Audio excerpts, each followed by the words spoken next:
Salam alaikum wa rahmatullah, bonsoir les amis.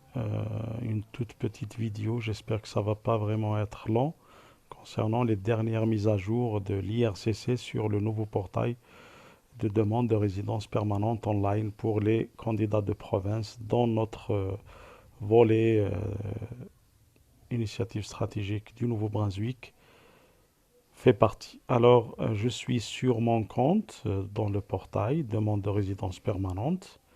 Je descends en bas et on trouve les formulaires. À chacun, comme on a dit, à chacun les formulaires qui le convient. C'est à chacun de choisir les formulaires selon sa situation. Bien sûr, il y a des formulaires qui sont pour tous les programmes. Par exemple, le IMM 308, formulaire de demande générique pour le Canada. Ce formulaire est obligatoire pour tous les programmes. Alors, ce formulaire est online. La preuve, c'est que éditer, ça veut dire soit commencer online, sinon si vous avez commencé déjà, vous ne l'avez pas finalisé, vous allez trouver éditer, ça se fait online. Les autres sur lesquels vous allez trouver télécharger sont toujours euh, à télécharger et à téléverser.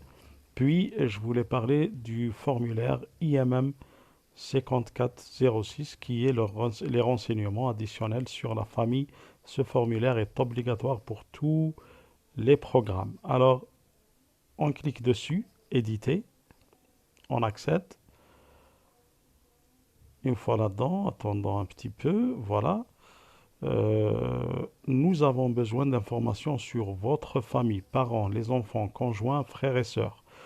Alors, vous n'avez pas besoin de remplir ce formulaire au complet en une seule séance. Ça veut dire que vous pouvez y travailler à chaque fois et enregistrer ce que vous avez fait en attendant d'y retourner et de compléter votre travail.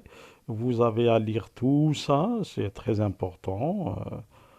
Comment c'est tout un guide comment le faire. Sinon, éditer, moi je vais continuer puisque je l'ai déjà ouvert il y a quelques minutes pour savoir de quoi il s'agit. Une fois là-dedans, alors vous avez deux options. Soit vous êtes le requérant principal ou la requérante principale et vous cochez, vous choisissez la première option qui est vous-même le demandeur principal comme suite.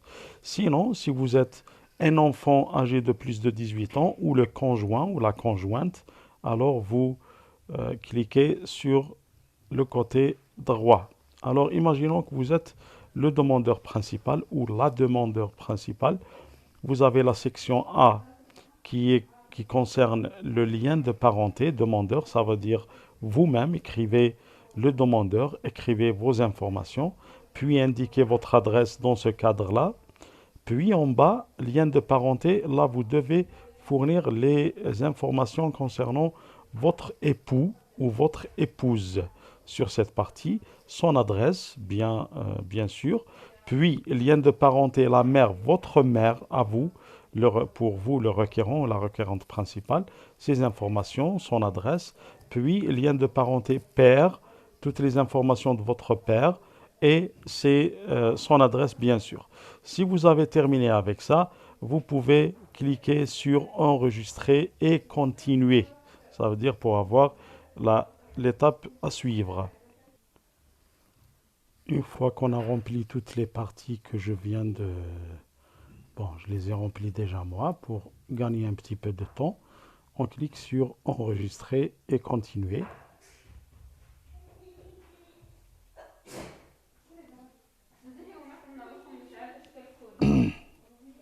Section B, c'est pour les enfants.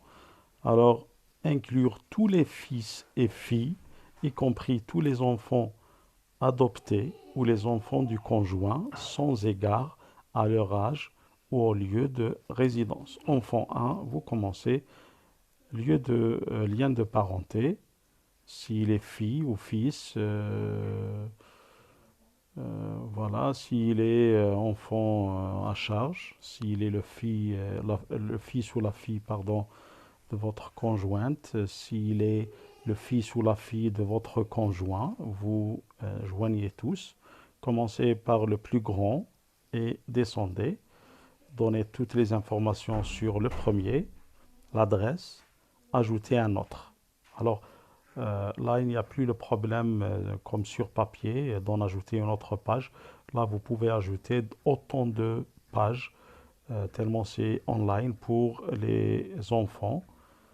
Chaque enfant, vous remplissez tout, puis vous ajoutez un autre pour avoir tous les enfants à charge. Une fois que vous avez rempli toutes les informations de chacun de vos enfants, moi j'ai rempli pour un de mes enfants ici, c'est juste un petit exemple. Pour l'adresse électronique, si votre enfant n'a pas d'adresse électronique ou votre mère, votre père, l'un des membres de la famille n'a pas d'adresse électronique, juste mettez sans objet s.o. Puis, si vous en avez des autres enfants ou filles, vous devez toujours à chaque fois cliquer sur ajouter un autre jusqu'à satisfaction de tous les membres de tous les enfants à charge. Puis enregistrer et continuer. On clique dessus. Renseignements additionnels sur la famille toujours. Section C.